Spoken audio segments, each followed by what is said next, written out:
നമസ്കാരം. റാഫ്റ്റോക്ക് മലയാളത്തിലേക്ക് എവർക്കും സ്വാഗതം. ISLലെ കേരള ബ്ലാസ്റ്റേഴ്സ് നാളെ സുപ്രധാനമായ മത്സരത്തിൽ മോഹൻ ബഗാൻ സൂപ്പർ ജയൻസുമായിട്ട് ഏറ്റുമുട്ടുകയാണല്ലോ.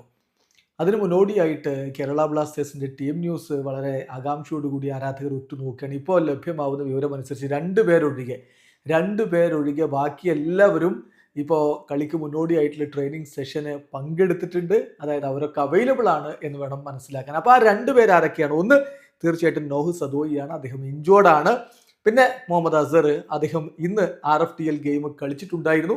സോ ആ രണ്ട് താരങ്ങൾ ഒഴികെ ഓൾ സ്ക്വാഡ് പ്രസന്റ് ആയിരുന്നു for KBFC's training session, including Bikash Yumnam. അത് വളരെ ഇമ്പോർട്ടൻ്റ് ആണ്.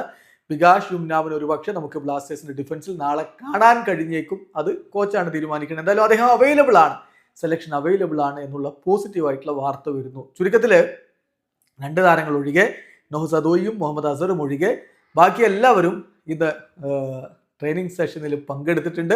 അപ്പോൾ മികച്ചൊരു സ്ക്വാഡും കൊണ്ട് തന്നെയാണ് കേരള ബ്ലാസ്റ്റേഴ്സ് മോഹൻ ബഗാൻ സൂപ്പർ ജയൻസിനെതിരെ കളിക്കാൻ ഒരുങ്ങുന്നത്. നല്ലൊരു പ്രകടനം നടത്തി മികച്ച റിസൾട്ട് ആരാധകർ പ്രതീക്ഷിക്കുന്നുണ്ട്. വീഡിയോ അവസാനിക്കുന്നു. ഫുട്ബോൾ ലോകത്തെ കൂടുതൽ വിശേഷങ്ങളുമായി റാഫ്റ്റോക്സ് വീണ്ടും എത്താം.